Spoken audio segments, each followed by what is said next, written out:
कि generating station से हमें लोड तक इलेक्ट्रिसिटी सप्लाई करना है, इसके बीच में हजारों की संख्या में, सैकड़ों की संख्या में ट्रांसफार्मर लगे रहते हैं। तो क्या हुआ, इतने वोल्टेज पे हमने इस एसी मशीन से पावर को जनरेट कर लिया और उसके बाद हमने धीरे से क्या किया, इस स्टेप अप ट्रांसफार्मर से क्या किया, सपोज करो यहां पे 11 किलो वोल्ट जनरेटिंग वोल्टेज है, इनमें से एक मैंने मान लिया, तो 11 किलो वोल्ट से मैंने 400 किलो वोल्ट पे क्या कर दिया,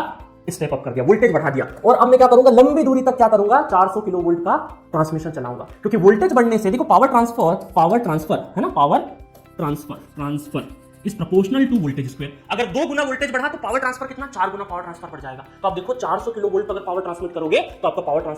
ट्रांसफर क्या होगा, डबल हो जाएगा, 4 गुना हो जाएगा। 2 गुना अगर वोल्टेज बढ़ाओगे तो 4 गुना आपका पावर ट्रांसफर हो जाएगा। और साथ साथ में जो लॉस होगा आपका, पावर लॉस, क्योंकि वोल्टेज बढ़ा है, वोल्टेज बढ़ेगा तो करंट कम होगा, और करंट कम होगा तो लॉस भी आपका क्या रहेगा, कम से कम रहेगा। और फिर हम 400 से लगा के फिर अपनी सहूलियत के हिसाब से स्टेप डाउन करते रहते हैं, 400 किलो वोल्ट से लगा के 220 किलो वोल्ट, फिर 132, 66 करते करते डाउन करते जहां जहां हमको यूटिलिटी होती होगी वहां तक हम पहुंचाएंगे, और लास्ट में डिस्ट्रीब्यूशन ट्रांसफार्मर के थ्रू इन हमारे जो भी लोड है इसको हम सप्लाई दे देंगे। तो कितना कमाल की चीज हुई कि आपने एक जनरेटिंग प्लांट कई हजारों किलोमीटर दूर कहीं, जहां पे आपको फ्यूल नियर था, जहां पे फ्यूल सपोज करें कोयला, कोल की माइंस जहां पे पास में थी, वहां पे आपने प्लांट को सेटअप कर दिया, और यूज करने वाले, उसी पावर को यूज करने वाले सैकड़ों किलोमीटर, हजारों किलोमीटर दूर लोग बैठे हैं, वो यूज कर रहे हैं, और जितना यूज कर रहे हैं उसका पैसा दे रहे हैं, और पैसे देने से ट्रांसमिशन में जो कर्मचारी काम कर रहे हैं, डिस्ट्रीब्यूशन में काम कर रहे हैं, जनरेशन में जो काम कर रहे हैं, उनको सैलरी मिल रहा है। तो ये पूरा सिस्टम बना। अब मुझे एक चीज बताओ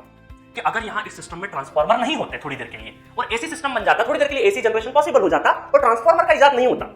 तो मुझे एक चीज बताओ, आपने 11 किलो वोल्ट पे जनरेट कर लिया, सपोज करो पावर जनरेट कर लिया, और यहां ट्रांसफार्मर थोड़ी देर के लिए, सपोज करिए ट्रांसफार्मर नहीं बने थे, ट्रांसफार्मर हटा दो, और यहां पे बल्ब है, 230 वोल्ट पे बल्ब लगा हुआ है, और जनरेटिंग स्टेशन वाला बोल रहा है लो हमने जनरेट कर दिया 11 किलो वोल्ट पे, लो चलो, बल्ब को बोल रहे हैं, बल्ब बोलेगा अरे हम कहां जलेंगे 11 किलो वोल्ट पे, तो हम खुद ही जल जाएंगे, पूरी तरीके से जल जाएंगे, क्योंकि इतने हाई वोल्टेज पे यहां पे जो लगे इक्विपमेंट है वो सपोर्ट नहीं करते, वो जल जाएंगे, उनकी वाइंडिंग जल जाएगी, क्योंकि वो इक्विपमेंट बहुत ही लो वोल्टेज पे बने हुए इक्विपमेंट है। तो इसका मतलब है कि आपके घर में अभी इस समय आपके घर में हजार तो नहीं बोलूंगा क्योंकि बहुत बड़ा घर शायद नहीं हो, बट कुछ जो चंद इक्विपमेंट है, इलेक्ट्रिसिटी पे बेस्ड इक्विपमेंट है, चाहे रेफ्रिजरेटर हो, सीलिंग फैन हो, उनका डिफरेंट ऑपरेटिंग वोल्टेज होता है, उनका एक स्पेसिफिक वोल्टेज होता है, उसी पे उनको पावर देना पड़ेगा। और ये सारा काम हुआ है, जैसे आप मोबाइल चार्ज कर रहे हो तो अलग वोल्टेज पे चार्ज कर रहे हो, मिक्सर चला रहे हो तो अलग पे कर रहे हो, रेफ्रिजरेटर चला रहे हो अलग पे, एसी चला रहे हो अलग पे चला रहे हो, तो हर एक इक्विपमेंट का एक यूनिक वोल्टेज है, उसी वोल्टेज पे हमें इलेक्ट्रिसिटी देना पड़ेगा।